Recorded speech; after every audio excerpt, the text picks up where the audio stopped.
News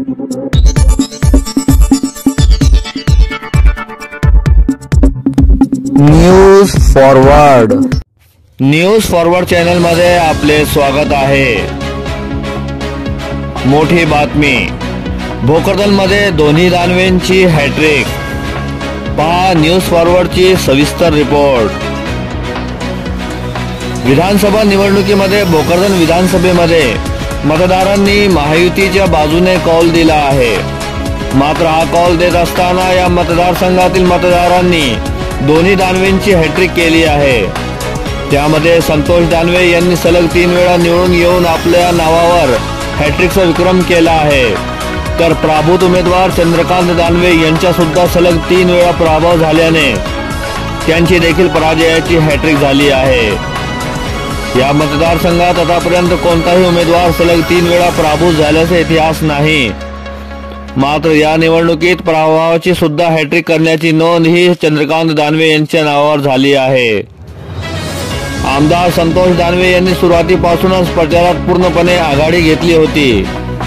भाजपचे booth लेवलवरील उत्कृष्ट व्यवस्थापन, प्रत्येक गावात असलेली कार्यकर्त्यांची फळी, तालुक्यातील सर्वच प्रमुख सहकारी संस्था व स्थानिक स्वराज्य संस्थांवर असलेले वर्चस्व, 10 वर्षात झालेली विकास कामे, रावसाहेब दानवे यांच्या मतदारसंघावर असलेले लक्ष व निवडणुकीत लागणारी सर्व संसाधने यांचा उत्कृष्ट पद्धतीने केलेला वापर यामुळेच आमदार संतोष दानवे यांचा तिसऱ्यांदा विजय झाला असल्याचे दिसून येत आहे।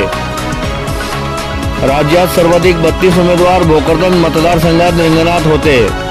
मात्र बहुतांश अपक्ष उमेदवारांना नोटापेक्षा कमी मतदान मिळाले, तर भोकरदन व जाफराबाद शहर वगळता महाविकास आघाडीला अपेक्षित मताधिक्य घेता आले नाही।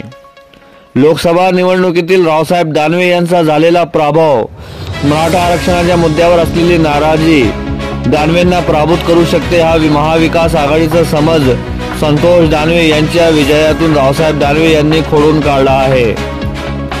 महाविकास आघाडीमध्ये सुरुवातीला उमेदवारीवरून रस्सीखेच व मनोज जरांगे यांच्या भूमिकेवर त्यांचे गणित अवलंबून होते।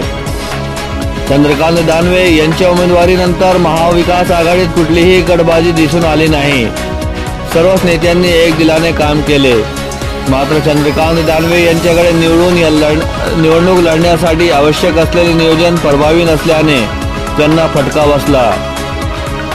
संतोष दानवे यांच्या विजयाने पुन्हा एकदा भोकरदन तालुक्यात महाविकास आघाडी बॅकफूटवर गेल्याचे चित्र दिसत आहे।